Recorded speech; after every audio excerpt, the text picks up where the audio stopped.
first item being a presentation from fluoride-free Quad cities and share some of their concerns about fluoride. Please state your name and maybe some of your background, please. Good evening. My name is Joe Amato. Until the end of last month, I was a resident of the 8th Ward. I moved here to Davenport in August of 2012 after retiring from the Air Force. And I now work downtown here at 2nd and Brady. All right.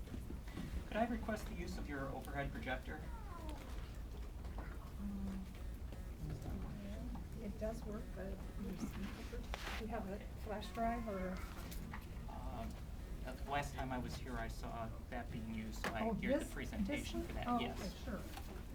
I didn't want you to have to worry about, possible virus scanning Oh, okay. and all that stuff, so I kept it simple. Well, why don't you start while Sure. she's trying to organize that. Thanks, Jay. On behalf of the Coalition Fluoride-Free Quad Cities, I would like to thank you for giving us this time to speak. We are here tonight to present to you evidence that ingesting fluoride by drinking fluoridated water is definitely harmful and only insignificantly effective, and to request that you, as the responsible legal authority, pass an ordinance to cease fluoridating the public water supply. We understand the city's legal department concluded in 2007 that the city does not have jurisdiction over drinking water quality and cannot stop fluoridation of the water by the Iowa American Water Company. This is mistaken. Mr. Dennis Alt, Environmental Program Supervisor and Chief of the Water Supply Engineering Section of the DNR, confirmed that there is no state law that requires public water systems provide fluoridation. The decision to fluoridate is a local option. This is all spelled out in the information binders. I'm just summarizing very briefly to try to keep this presentation brief. Iowa American Water Company has their corporate policy on fluoridation posted on their website. Question: does American Water put fluoride in the water? Answer: yes, in many systems. This is determined by local law. American Water and our subsidiaries do not put fluoride in water unless mandated by local law. American Water has a neutral stance on fluoride in water. Thus, the Davenport City Council is the authority for deciding whether or not we fluoridate our water. If the City Council passes an ordinance directing Iowa American Water to cease fluoridating the water, that's the end of it. The first harm we would like to bring to your attention is dental fluorosis. Here is how it is defined and categorized by the Centers for Disease Control and Prevention, the CDC, and what it looks like.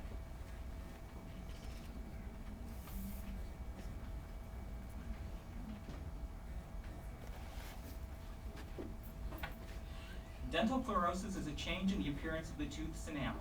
These changes can vary from barely noticeable white spots in mild forms to staining and pitting in the more severe forms. Dental fluorosis only occurs when younger children consume too much fluoride from any source over long periods when teeth are developing under the gums. Who develops dental fluorosis? Only children aged 8 years and younger can develop dental fluorosis because this is when permanent teeth are developing under the gums. Once the teeth erupt through the gums and are in the mouth, they can no longer develop fluorosis. So, dental fluorosis only occurs when children under 9 years old consume too much fluoride. Therefore, if a person has dental fluorosis, it is proof that they have ingested too much fluoride as a child. The CDC's latest national survey found that 41% of 12 to 15-year-olds had dental fluorosis.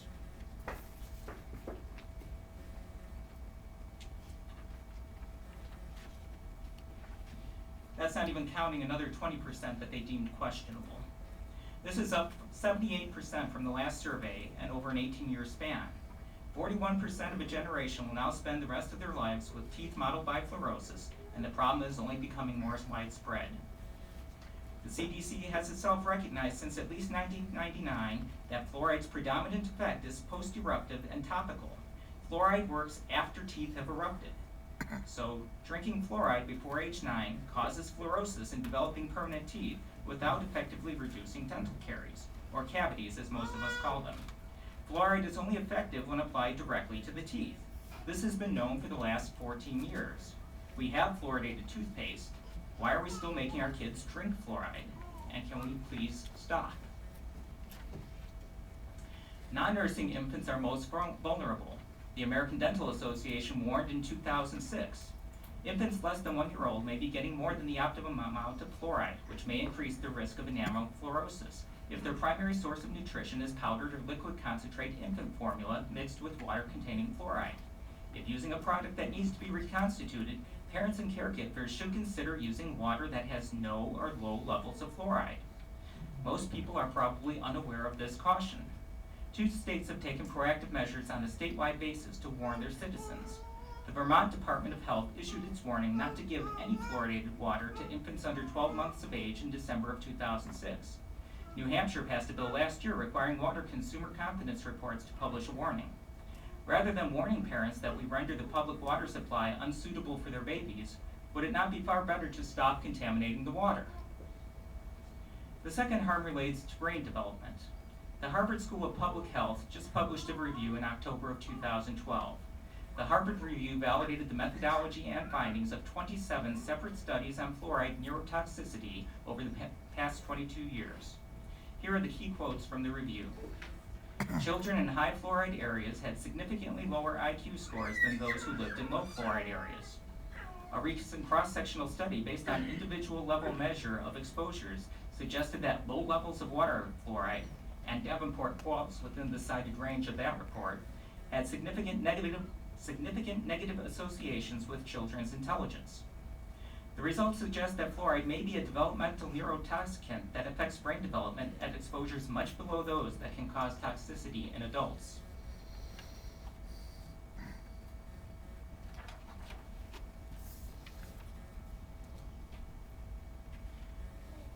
This graph is from one of the reviewed studies, and it shows that there are more children in the lower IQ ranges and fewer children in the higher IQ ranges in areas of higher fluoride concentration. So here are IQ curves. The dotted curve is a fluoridated high fluoride area, and the solid is low fluoride. And you can see that there are more children in the lower intelligence areas and fewer in the higher areas. That held true for both girls and boys. This study found a mean IQ difference of 8 points. We do need to point out that concentration isn't the same as dosage. Dosage will vary with how much water one ingests. The more water one drinks, the greater the harm from fluoridation. Our research has uncovered discrepancies between the public policy pronouncements of several health organizations and the scientific findings within their organizations or profession. The American Dental Association reflexively defends water fluoridation against any challenges. Our suspected reasons for that and what we view as a conflict of interest on their part is spelled out in the binders. We won't go into that here. We do find it very ironic that the EPA set fluoride standards for drinking water at a level higher than its own scientists are willing to drink.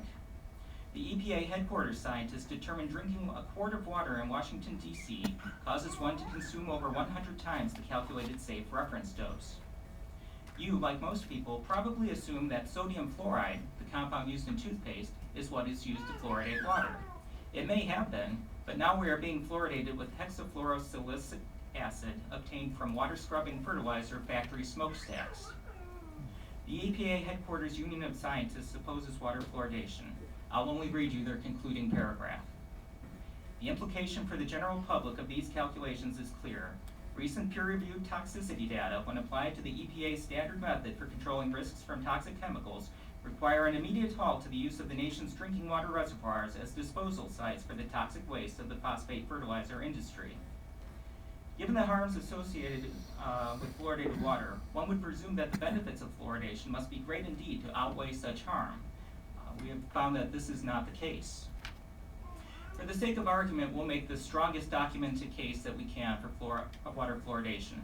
A 1987 National Institute of Dental Research survey surveyed over 30,000 children, found that the average decayed, missing, and filled surfaces was 21.5% higher in unfluoridated versus fluoridated areas. Now this sounds significant, but in an absolute sense it isn't.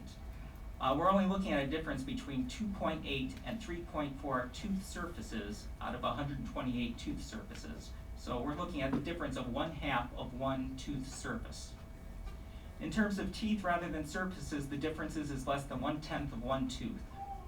The figures of this study clearly show the lack of appreciable difference in decayed, missing, and filled teeth between fluoridated and unfluoridated areas.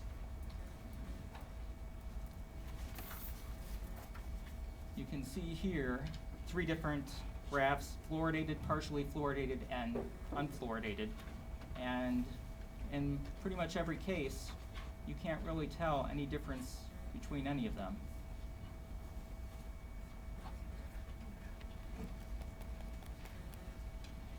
The ADA warns that dental decay can be expected to increase if water fluoridation in the community is discontinued for 1 year or more, even if topical products such as fluoride toothpaste and fluoride rinses are widely used.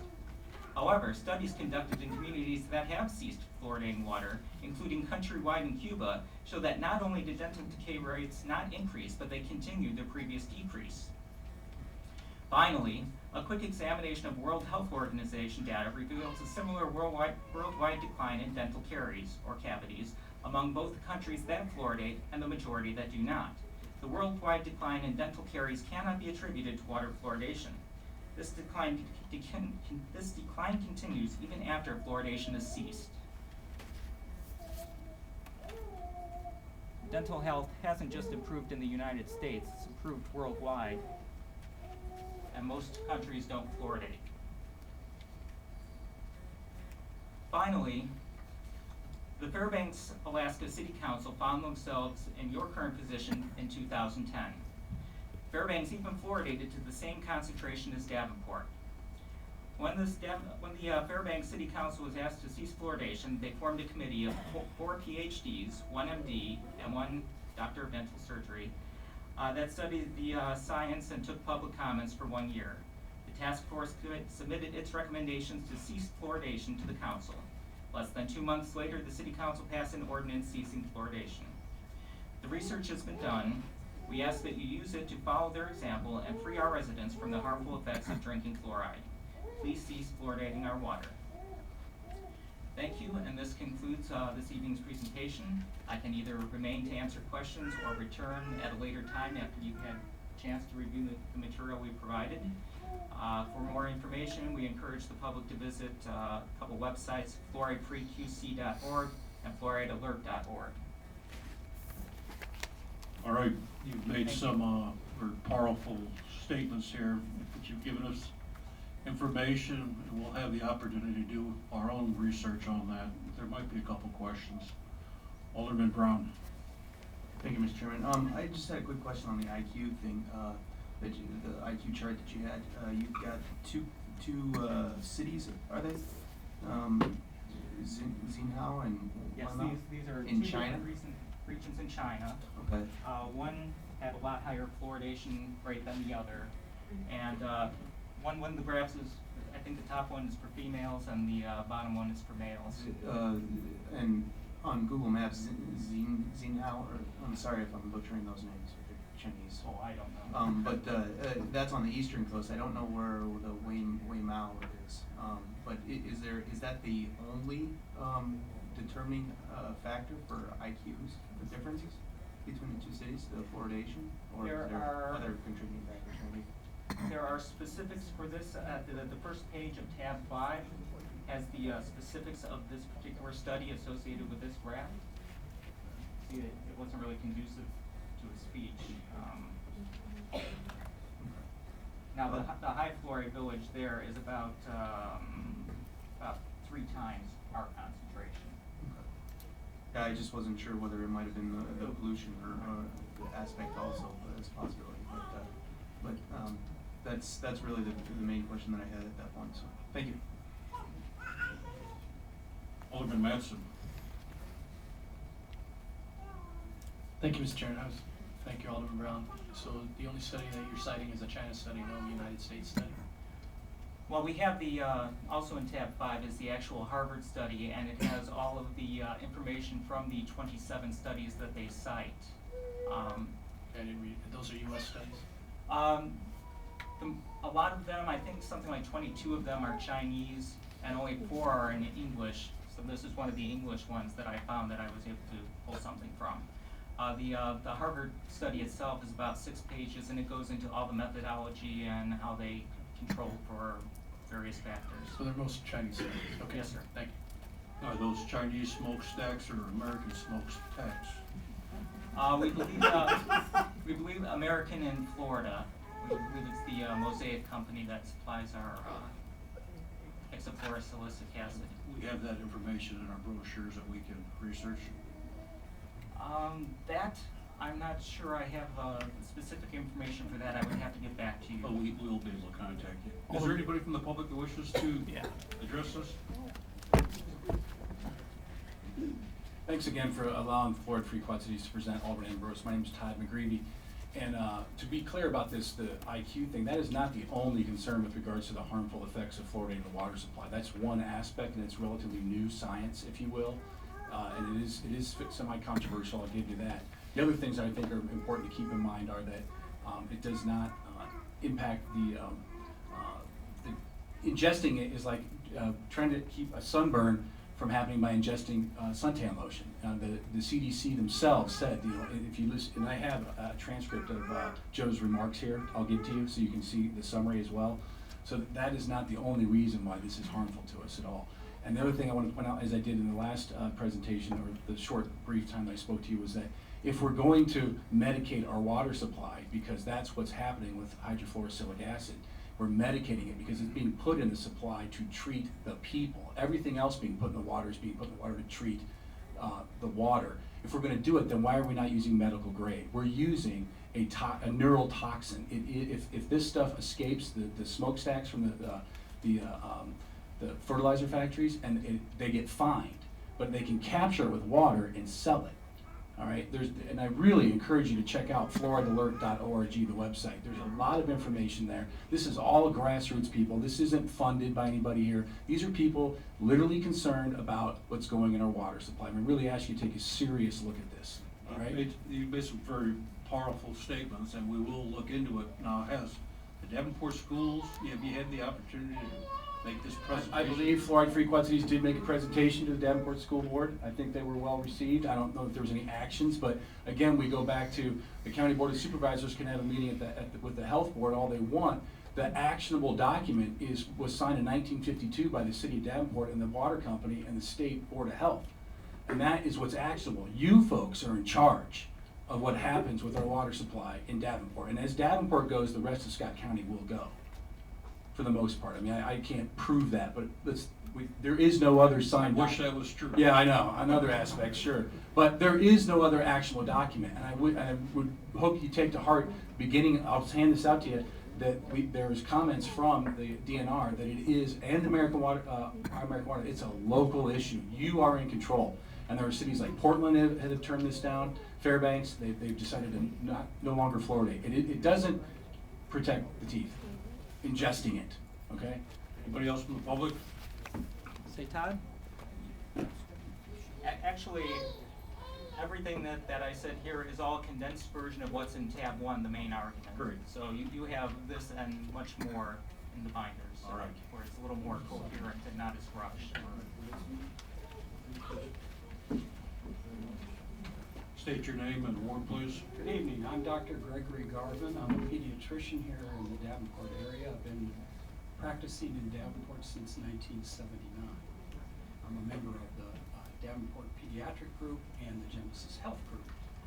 I also serve on the Scott County Board of Health and have been on that health department board for over 20 years. I'm also the medical director of the Davenport school system and was actually at that school board meeting to hear the efforts of the Fluoride Coalition Group, and they came to the health department and talked to us. And actually, I would like to say one thing in their favor is that, we are in a free country and they have the right to talk about these issues. I believe that.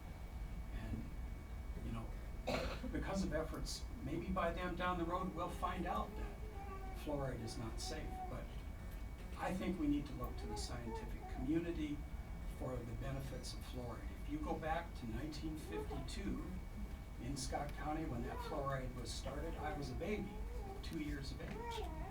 And you might think I was going to initially talk about the benefits of fluoride to children. But somebody who's in the 6th decade of my life, many of you may be there as well, have had the benefits of 60 years of fluoride supplementation for your own teeth. Granted, fluoride could be toxic at high levels. This article that they talk about, I read this article from it's called the Harvard study in October of 2012. It was basically a meta-analysis, and what they did is the researchers did a literature search looking for data on fluoride and the safety of fluoride. And most of the data, as you were aware of their discussion, was that the fluoride levels were high enough to possibly cause neurotoxicity in some remote areas of China. 22 of the articles were from Chinese literature. One of the things that was not pointed out in that article, they did not look at other toxic substances that could have been in the environment. Now, thank goodness we, as citizens of the United States, have the EPA that does look at this. I question whether China has an EPA as well to look and see whether there's any arsenic or lead or other heavy metals that could have contributed to those children's neurodevelopmental issues. It's been pointed out that up to 40% of the kids who have the benefits of fluoride have fluorosis. Thank goodness. Fluorosis is a non-threatening kind of thing when it's mild. When you saw some of those teeth that were really badly stained and damaged, they were from areas like China where the levels of toxic substances of fluoride, for example, are 4 to 12 parts per million. Here in Scott County, the average fluoride content of water is somewhere between 0.3 and 0.5 parts per million. It's supplemented to 0.7 parts per million. The CDC in Atlanta, the Iowa Department of Public Health, and I will tell you the Scott County Board of Health, even after listening to their recommendations, decided to pass a policy that we are in favor as a health department of having adequate fluoride supplementation in our water supply. Fluoride over the last 60 years has dropped cavities in children and adults by 60%. 60%. You could look at studies from New York, mainly through Medicaid evaluations of counties where there is fluoride and there's not. And in those counties where fluoride is not in the water supply, cavities are up 30% in those particular children. So I don't think there's anyone that will ever convince me that fluoride supplementation has been harmful or neurotoxic to me or to anyone else maybe sitting in front of me. I think it's a very safe thing to do. I believe that if in fact the CDC in Atlanta, who am I to trust? If the CDC in Atlanta, if the Iowa Department of Public Health would come out and say it's not safe to do, I would believe it. But until then, I'm gonna stand firm in my obligation to protect the citizens of this county and control the amount of fluoride in the water supply so that we have healthy teeth. Thank you. And as an alderman, that is our #1 priority. This group has a concern, and it's our opportunity to listen to their concern and do a little of our own research on it. Anybody else? Thank you for your comments. We're just about the same age. I'm a 49er. To the speaker, please. I'm 63 years old, so I've been around for around the same time. My name is Dr. Curtis Rexroth. I am not an Iowa citizen, although I was born in Iowa. I am from Illinois, but many of my patients are from Iowa. I broadcast on WOC Health Matters on Saturday morning, 9:30. I am very concerned. I was looking for some water here, had to drink water out of a drinking fountain. Oh. I consumed fluoridated water from Davenport just within a few minutes. And so I am affected. I am definitely affected.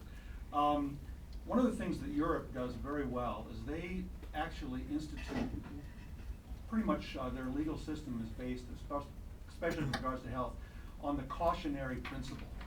And the cautionary principle is basically that if something is suspected to have possible harm, we don't do it.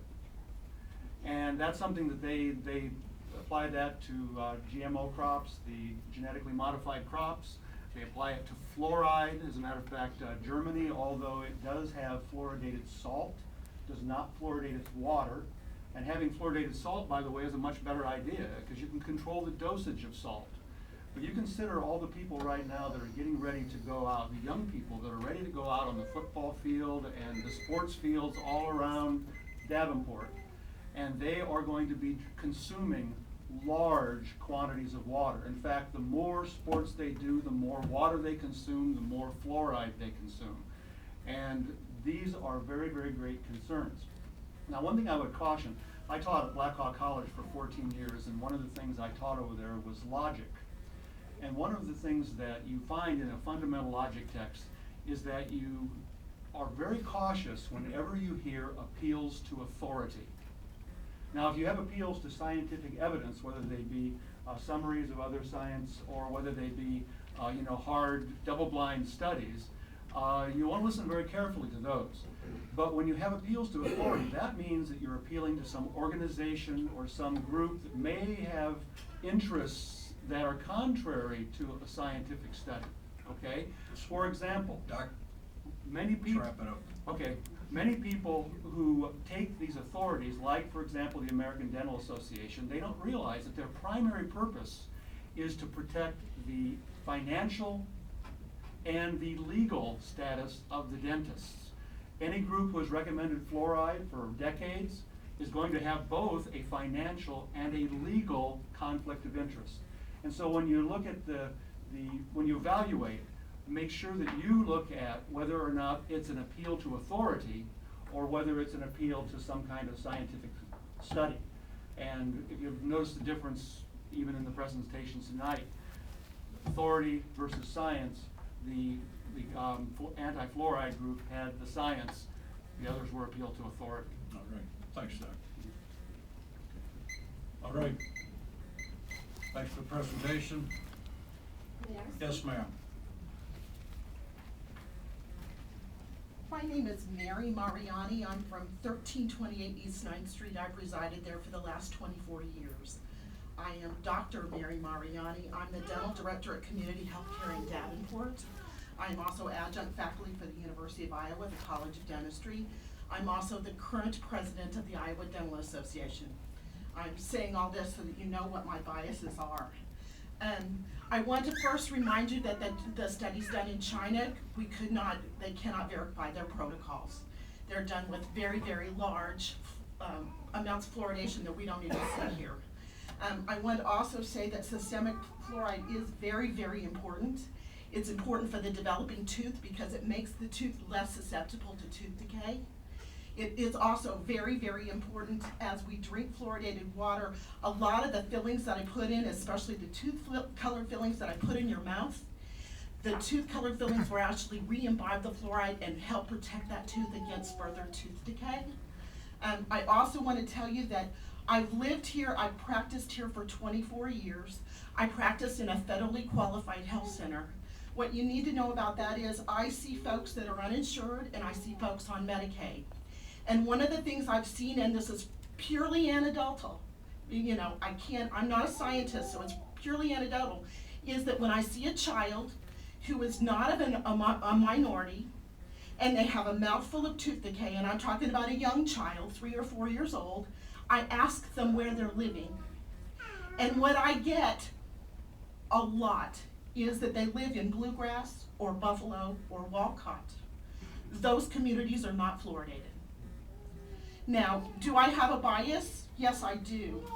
I don't like having to treat young children. Tooth decay is a preventable disease. Now, there are other aspects of this that I can't control. I can't control soda pop consumption. I can't control diet. Those are things I can't do. I can't get mom to bring the child into the bathroom and brush their teeth. A lot of the fluorosis that we see, I think, has to do with the kids eating the toothpaste. Toothpaste now tastes really good. When I grew up, toothpaste tasted like peppermint. Nobody would eat it. But now it's bubble gum. It tastes good, So if the child is not being supervised in the bathroom, they can eat the toothpaste, and yes, you might get a white spot or two, What you're talking about with that really ugly stuff is less than 2% of the population. And a lot of the kids that I see with that come from overseas, or they come from places where they have well water.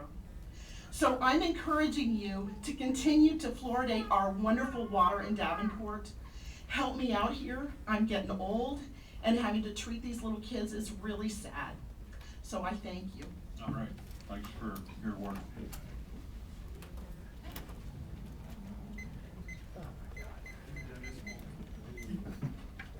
Walter Skabransky, 5th Ward. When I first started coming down here about 5-6 years ago, there was an elderly gentleman that came down here every council meeting, and he took up 5 minutes under public with comment, telling us the dangers and how fluoride was killing our children. He no longer comes down here because I think he died. And I don't think it was the fluoride that killed him. So, but we had to sit through every council meeting with 5 minutes of this. And some of you aldermen that were here, when he got up to speak, you either went to the bathroom or a couple of you were wound up snoring in that 5 minutes. So let's put a stop to this. Right now, this is all bogus, this is all lunacy, and this is the kind of stuff we don't need, so stamp it out right now. Anything, any kind of report coming from China, I wouldn't believe for 2 seconds. So put a stop to it, thank you.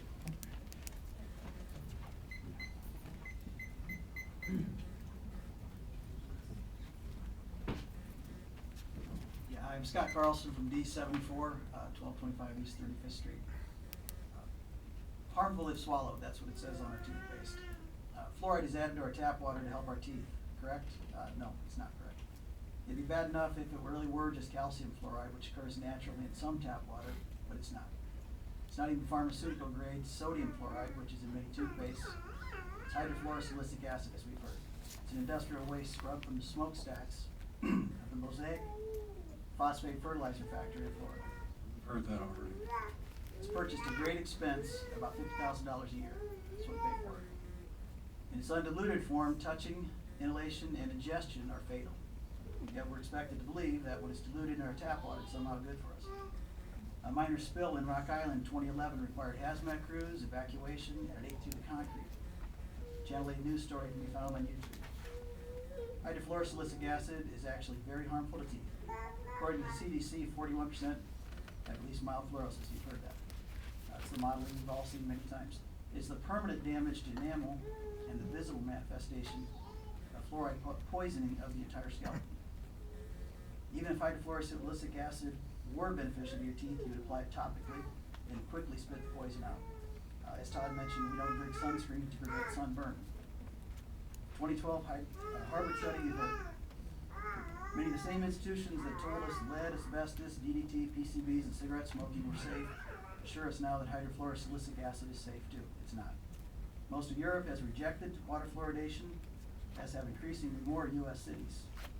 It's time for Davenport to stop the backward practice of poisoning its citizens. Thank you. All right.